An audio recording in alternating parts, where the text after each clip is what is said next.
Taurus के लिए जो है वो थोड़ा सा एहतियात है, वो सिर्फ इसलिए वो गुस्से पे अपने एहतियात करे, किसी को पैसे दे उधार देते हुए सोच समझ के दें, कहीं ऐसा ना हो कि वो पैसे फिर दोबारा ना मिलें। ठीक है, और कारोबार में पैसे लगाने से पहले अच्छी तरह जांच पड़ताल कर लें कि कहीं कोई डिच प्लान तो नहीं आ रहा उनकी लाइफ में।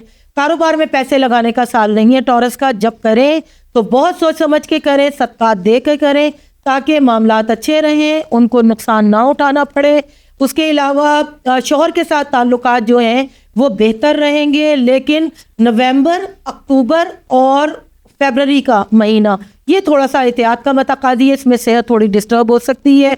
न सिर्फ सेहत डिस्टर्ब होगी बल्कि हो सकता है कहीं चोट थोड़ी सी लग जाए, तो ज़रा थोड़ा सा एहतियात करें। और सेहत के मामले में थोड़े से इनके प्रॉब्लम नज़र आ रहे हैं, बाकी सारी चीज़ें इनकी बदस्तूर चलती रहेंगी।